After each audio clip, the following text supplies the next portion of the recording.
Praise the Lord. दोस्तों, आप सबका स्वागत करता हूं अपने इस YouTube channel love of God में। दोस्तों, आज फिर मैं आपके बीच में आ चुका हूं एक नए विषय के साथ, और आज का विषय मैंने लिया है मैथ्यू से उसका चौथा चैप्टर का 1 to 11 वर्स। तो इसमें हम देखेंगे कि यीशु मसीह का जो परीक्षा होता है शैतान के द्वारा, वो किस प्रकार का होता है। तो आइए वचन की ओर चलते हैं और देखते हैं। 40 दिन 40 रात उपवास करते हैं, पहाड़ों पर जाकर अपना जीवन व्यतीत करते हैं। उसी बीच जब 40 दिन और 40 रात खत्म होता है तो शैतान उनके सामने प्रकट होता है और वो यीशु मसीह से टेस्ट लेता है, यीशु मसीह का परीक्षा करता है, उनका परखता है उनको। और इसके लिए हम देखते हैं 3 और 4 पद। यहाँ देखिए लिखा है 3 में, तब परखने वाले ने पास आकर उससे कहा, यदि तू परमेश्वर का पुत्र है तो कह दे कि ये पत्थर रोटियां बन जाए। तो उसने उत्तर दिया कि लिखा है कि मनुष्य केवल रोटी से ही नहीं परंतु हर एक वचन से जो परमेश्वर के मुख से निकलता है जीवित रहेगा। तो देखिए दोस्तों, शैतान आता है और वो जानता है कि 40 दिन 40 रात से कुछ नहीं खाया है, पिया है, भूखा है। तो क्या कहता है कि तुम अगर परमेश्वर के पुत्र हो तो कहो ये पत्थर रोटी बन जाएगा। तो प्रभु यीशु मसीह भी उसको जवाब देते हैं कि शास्त्र में ऐसा लिखा है कि मनुष्य केवल रोटी से नहीं लेकिन परमेश्वर के वचन से भी जीवित रह सकता है। तो शैतान जो प्रश्न करता है शास्त्र से, तो प्रभु यीशु मसीह भी शास्त्र से उसको जवाब देते हैं। फिर हम चलते हैं दूसरा प्रश्न जो करता है शैतान 6ठा पद में। और 6ठा पद में लिखा, और उससे कह दिया, कहा, यदि तू परमेश्वर का पुत्र है तो अपने आप को नीचे गिरा दे, क्योंकि लिखा है वह तेरे विषय में अपने स्वर्गदूतों को आज्ञा देगा और वह तुझे हाथों हाथ उठा लेगा, कहीं ऐसा ना हो कि तेरे पाँव में पत्थर से ठेस लगे।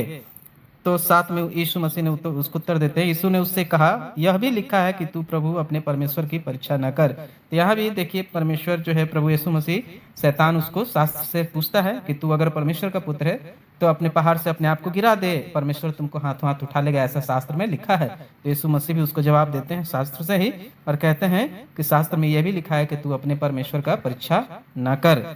और तीसरे के लिए हम चलते हैं 8 और 9 और 10 में।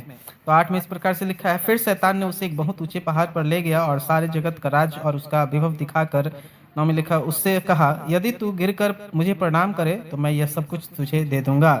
तो यीशु ने उसको उत्तर दिया। तब यीशु ने उससे कहा, हे शैतान, दूर हो जा, क्योंकि लिखा है कि तू प्रभु अपने परमेश्वर को प्रणाम कर और केवल उसी की उपासना कर। तो यहाँ तीसरा जो सवाल करता है शैतान, वो कहता है कि इस पूरा संसार, पूरा जगत दिखाता है और कहता है कि तुम मुझे दंडवत करो, मुझे प्रणाम करो, मेरे सामने झुक जाओ तो मैं तुम्हें इस संसार का राजा बना दूंगा, सारा धन दौलत ऐश्वर्य वैभव सब कुछ तुमको दे दूंगा। तो यीशु मसीह उसको कहते हैं कि तू ऐसा नहीं है, परमेश्वर के वचन में यह भी लिखा है कि तू सिर्फ अपने परमेश्वर के सामने झुकना, प्रणाम सिर्फ परमेश्वर को करना, दंडवत केवल परमेश्वर को ही करना है, बल्कि किसी और को नहीं। तो इससे इस प्रकार से 3 प्रश्न उत्तर होता है, वो सभी शास्त्रों से होता है। शैतान भी शास्त्र से बातचीत करता है, यीशु मसीह भी शास्त्र से जवाब देते हैं।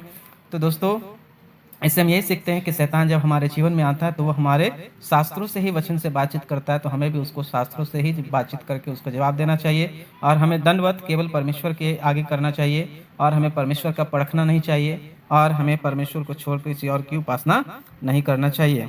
और तब 11 में लिखा है, तब शैतान उसके पास से चला गया और देखो स्वर्गदूत आकर उसकी सेवा करने लगे। और अंत में क्या होता है कि स्वर्गदूत को अब कोई रास्ता नहीं बचता है, यीशु मसीह को वो बहका नहीं पाता, उसको परखता है, देखता है कि एकदम खड़ा आदमी है, विश्वास में बहुत मजबूत है, अपने वचन में अड़िग है, तो उसको कुछ हिला भी नहीं पाता, तो वहाँ से वो चुपचाप चला जाता है। जब चला जाता है तो वहाँ स्वर्गदूत उतरता है और यीशु मसीह का सेवा टहल करता है। तो दोस्तों, जब हम भी अपने आप को वचन में बनाए रखेंगे, शैतान के बहकावे में नहीं आएंगे, तो परमेश्वर के स्वर्गदूत हमारे साथ होंगे और हम परमेश्वर के आगे उनकी भक्ति में जीवन बिताने पाएंगे। तो दोस्तों, मैं आशा करता हूँ कि वचन आपको अच्छा लगा होगा। आइए अब हम प्रार्थना करते हैं। अनुग्रहकारी दयालु सर्वशक्तिमान परमेश्वर पिता, हम आपको धन्यवाद देते हैं प्रभु जी कि इस वचन को देने के लिए जो आपने दिखाया परमेश्वर, किस प्रकार से शैतान हमारे मनों को बहकाता है। कभी वो हमारे भूख पे प्रहार करता है, तो कभी हमें धन दौलत का लालच देता है, तो कभी हमें वो ऊंचे पहाड़ से शास्त्रों से अपने आप को नीचे गिराने का, जब हम ऊंचाइयों पे होते हैं तो नीचे गिराने का प्रलोभन देता है, और नाना प्रकार से प्रयत्न करता है परमेश्वर कि हम उसके जाल में फंस जाएं। लेकिन प्रभु, जिस प्रकार यीशु मसीह अपने वचन में कायम थे, उसी तरह हम सबको अपनी शक्ति और सामर्थ्य दीजिए कि हम भी अपने वचन में कायम रहें और अंत तक आपकी सेवा टहल करने पाएं, क्योंकि आप ही सच्चा परमेश्वर है। प्रभु जी, जितने भी सुनने वाले हैं उन सबको भी ऐसा साहस और ऐसा हिम्मत दीजिए ताकि वो भी अपने वचन में टिक कर आपकी महिमा करने पाएं। प्रभु जी, सुनने वाले के घर में शांति और प्रेम का आत्मा दीजिए, मेल मिलाप का आत्मा दीजिए, उनकी कमाई में बरकत दीजिए, इसके लिए मैं प्रार्थना करता हूँ। सारा आदर महिमा आपको देता हूँ, विनती प्रार्थना आपके चरणों में रखता हूँ, मांगता हूँ उद्धार करता प्रभु यीशु मसीह के नाम से, आमीन। दोस्तों अगर वीडियो अच्छा लगा होगा तो लाइक कीजिएगा, सब्सक्राइब कीजिएगा। ऐसे ही और भी बाइबल के अलग अलग विषयों पर मैं वीडियो लाता रहूँगा। आप सबको बहुत बहुत धन्यवाद। वीडियो को देखते हैं, पसंद करते हैं, इसके लिए thanks for watching. God bless you all.